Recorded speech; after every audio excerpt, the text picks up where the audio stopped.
Небесная Россия. Эмблематический образ. Многохрамный розово-белый город на высоком берегу, над синей речной излучиной. Как и остальные затомисы, Небесная Россия или Святая Россия связана с географией трехмерного слоя, приблизительно совпадая с очертаниями нашей страны. Некоторым нашим городам соответствуют ее великие средоточия. Между ними области просветленно-прекрасной природы. Крупнейшее из средоточий — Небесный Кремль, надстоящий над Москвою. Нездешним золотом и нездешней белизной блещут его святилища. А над Мето-Петербургом, высоко в облаках того мира, высятся грандиозные белые изваяния мчащегося всадника. Это не чье-либо личное изображение, а эмблема, выражающая направленность метаисторического пути. Меньшее средоточие рассеяны по всему затомису.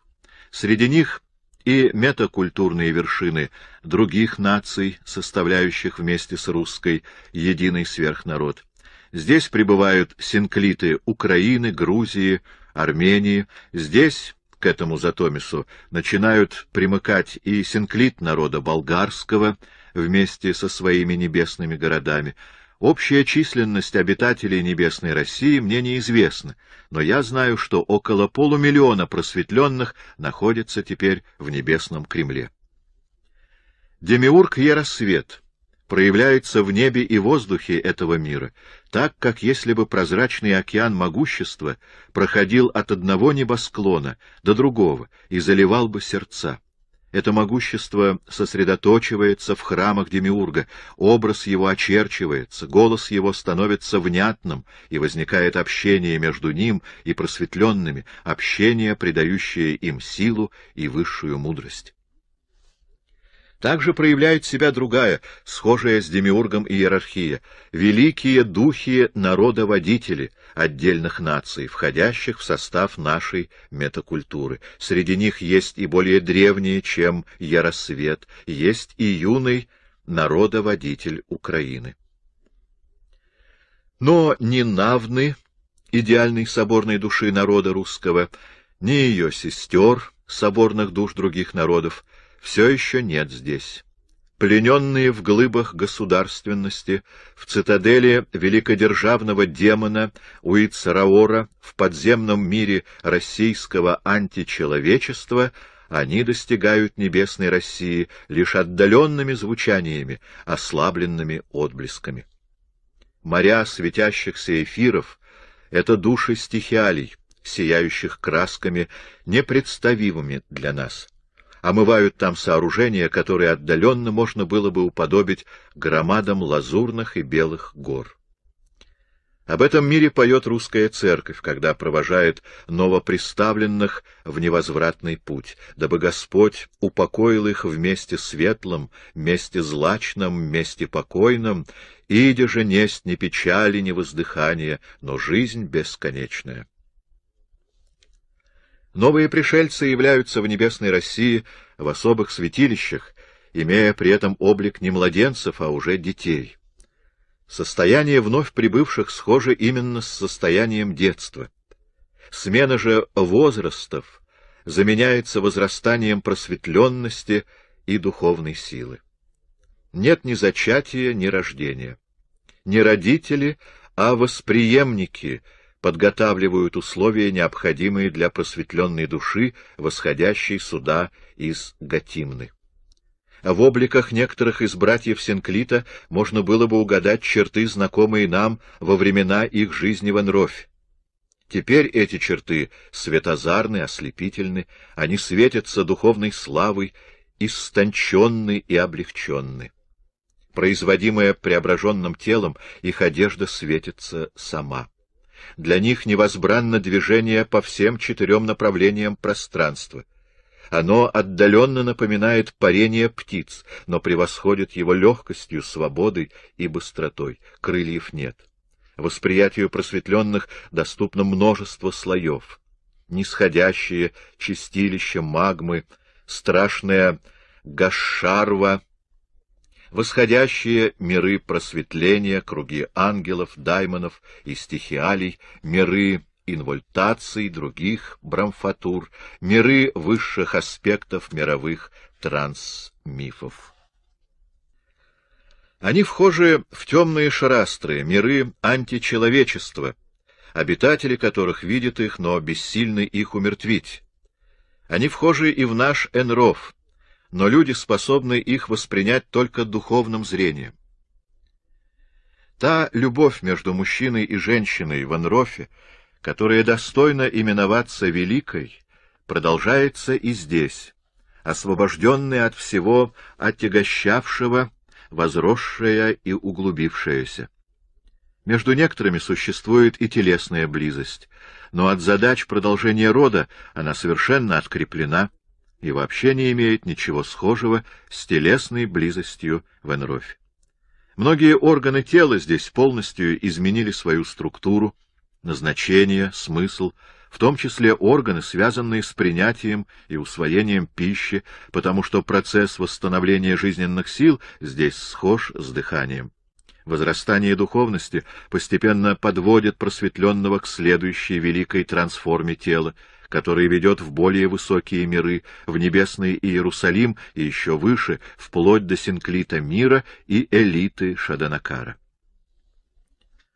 В Затомисах нет ничего схожего с нашей техникой. Она заменена другим, крайне трудно поддающимся пониманию. Можно, впрочем, констатировать, что принцип не в создании механических приспособлений, сделанных из посторонней материи, а в развитии многообразных способностей собственного существа. Из посторонней материи создается здесь лишь то, что сравнимо в какой-то мере с творениями наших пространственных искусств. Всюду блистают здесь души церквей, существовавших у нас, или таких, которые должны были быть построены. Многие храмы имеют, однако, назначение трудно понятное для нас. Есть святилище для общения с ангелами, с синклитом мира, с даймонами, с верховными иерархиями. Несколько великих храмов предназначено для встреч с Иисусом Христом, временами сходящим сюда, принимая зримый, человекоподобный облик, другие — для встреч с Богоматерью. Теперь там воздвигается величайший храм. Он предназначен стать обителью того великого женственного духа, который примет астральную и эфирную плоть от брака российского демиурга с идеальной соборной душой России. Я еще с детства привык называть этот храм храмом Солнца мира, но это название неправильно.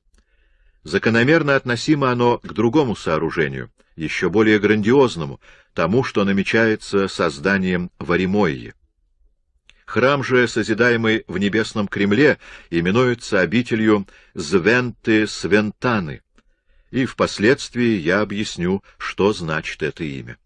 Эта великая женственная сущность ныне стала уже существом одного из высочайших миров Шаданакара. В Энрофе она не примет плоти никогда, но родится в небесной России, приняв человекоподобный облик. Это будет не царица наша и не богиня, свет, благодать и божественная красота.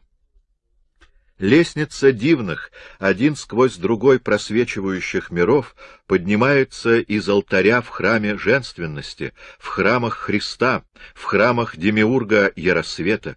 Лестница поднимается в небесный Иерусалим и, наконец, к преддвериям мировой Сальватерры.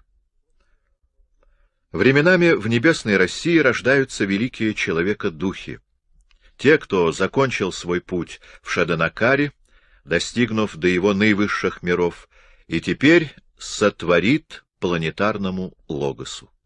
Ради помощи нижестоящим они покидают элиту Шаданакара и, осуществляя миссии, объять которые не в состоянии самым высоким мистическим разумом человек, сходят путем рождения суда в Затомисы. Они принимают здесь такие же просветленные тела, как и у братьев Синклита, но несравненно превосходит их быстротою своего вхождения в полноту духовной силы и масштабами своего «я». Их пути в Затомисах похожи на пути гениев среди остального человечества, но синклиты предуведомлены об их рождениях и ждут их с радостью и ликованием. Те же, кто были гениями и вестниками на земле, продолжают после искуплений, просветлений и трансформ свое творчество здесь, в Затомисах. Возрастет блаженство самих гамаюнов и сиринов, когда они увидят те эпопеи, которые творят там великие души, прошедшие в последний раз по земле в обликах Державина и Пушкина, Лермонтова и Гоголя, Толстого и Достоевского, Рублева и Сурикова, Глинки и Мусорского, Казакова и Баженова. Светящиеся волны невообразимых звучаний взмывают местами как бы из сердца небесных гор. Они водворяют душу в состоянии такой духовной отрады, от какого разорвалось бы земное сердце, и, поднимаясь и меняясь, подобно славословящим облакам, опускаются в любви и тишайшей радости. Великий зодчий, когда-то приступивший к сооружению храма тела, души и духа в Москве на Воробьевых горах, испытавший крушение своего замысла, изгнание, забвение и нищету, теперь творит высочайшее, что есть в небесном Кремле, внутренние пределы в обители Звенты-Свентаны. Но среди просветленных небесной России лишь ничтожное меньшинство известно нам, знакомым с историей нашей Родины. Имена остальных ничего не скажут нашей памяти. В монастырях Киевской и Московской Руси, так же, как и в обителях более поздних времен, проходили незаметно свою жизненную тропу не светочи святости, но тихие души, менее богатые дарами, молча и смиренно вносившие свою лепту в религиозное творчество, в соборный труд духа. Во все эпохи по дорогам России брели странники и искатели, сказители и бандуристы, безымянные творцы сказок и духовных стихов, песен и легенд, никем не записанных, утраченных рассказов о героях своего времени и об его идеалах. А чудесные мастера сканного, обронного или иконописного дела, плотники-строители чудесных теремов, смиренных деревянных церквей и весело разукрашенных изб, влюбленные в свой труд каменщики, столяры, гончары, ткачи, ювелиры, переписчики, работавшие в мастерских, приказах, кельях и под открытым небом, чьи создания, отмеченные радостью творчества и горячей любовью к жизни, веселили и радовали целые поколения, где могут быть их создатели ныне, и что они могут создавать теперь, если не вечные ценности Святой Руси?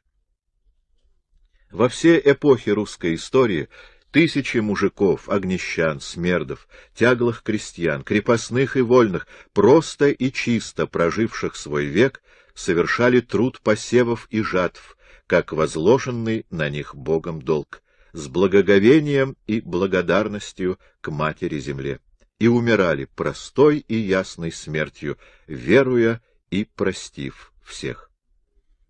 Во все эти эпохи тысячи матерей несли свой крест, воспитывая людей, достойных имени человек, и в служении этому делу полагавших смысл своей жизни. Разве это не одно из самых высоких творчеств? Когда начали строиться школы, сотни людей бросали привычный круг и образ жизни и уходили, хочется сказать, спускались в народные низы, замуровывая себя на всю жизнь в захолустьях среди непробудного невежества, где не с кем было перекинуться живым словом, все ради просвещения непросвещенных. А врачи, работавшие по одному на целый уезд, а герои-доктора на эпидемиях, а те из революционеров, кто был движим не фанатизмом, ненавистью и жаждой власти, а живою любовью к людям и скорбью от созерцания скорбей народа, а те из священников, которые в меру данных им от Бога даров являли образец ясной и чистой жизни, взращивая во множестве простых сердец лучшее, что в этих сердцах было. Нет возможности перечислить те пути на земле, встав на которые путник приходит рано или поздно к синклиту. Вопрос только во времени, в стадиях, которые еще надо преодолеть по дороге к этой цели. Цели, не проявляющиеся в сознании человека с полной отчетливостью, но ведомые ее бессмертной монаде и влекущей ее.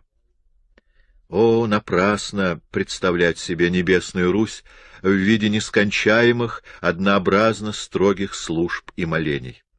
Там такие духовные наслаждения, о каких мы не имеем понятия. Там есть и шутки, и смех, и даже игры, особенно среди детей. Я мог бы перечислить несколько имен деятелей русской культуры и истории, которые вступили в небесную Россию за последние 40 лет. Пусть смеется, кто хочет, над этим сообщением. Да и к репутации сумасшедшего мне не приходится привыкать. Итак, имена некоторых из тех, кто не имел нисходящего посмертия и сразу после смерти в Энрофе вступил через миры просветления в Синклит. Лесков, Римский-Корсаков, Ключевский, Гумилев, Волошин, Рахманинов, Анна Павлова, Сергей Булгаков, Иоанн Кронштадтский, патриарх Тихон, цесаревич Алексей Николаевич, несколько творцов и тысячи героев, погибших от руки Сталина. Очень немногие из имен тех, кто вступил в Синклит после кратковременного пребывания в верхних чистилищах: Фет, Леонид Андреев, Александр Блок, Шаляпин, Александр II, Константин Романов, академик Павлов. Из числа просветленных, взошедших в небесной России на особенную высоту, мне известно несколько имен: Пушкин, Лермонтов, Гоголь, Лев Толстой, Алексей Константинович Толстой, Достоевский, Аксаковы, Витберг, Кутузов, не пользующийся широкой известностью и рано умерший гравер XVIII века Чемезов.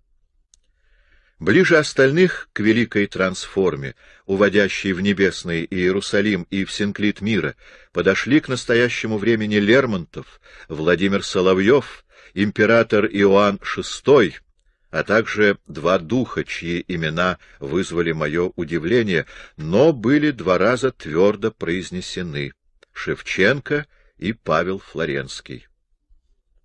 За все время существования русского Затомиса через него в Синклит мира поднялось несколько десятков человек, из которых мне известны следующие имена: Владимир Святой, Ярослав Мудрый, Антоний и Феодосий Печерские, летописец Нестор, дружинник Сергий, автор слова о полку Игореве, Александр Невский, Сергий Радонежский, Андрей Рублев, Нил Сорский, Ломоносов, Александр Благословенный, Амвросий Оптинский, Серафим Саровский. Зрение, разрывающее оковы нашего пространства, различает вдали, за сферою российской метакультуры, небесные страны других метакультур, такие же лучезарные, исполненные неповторимого своеобразия.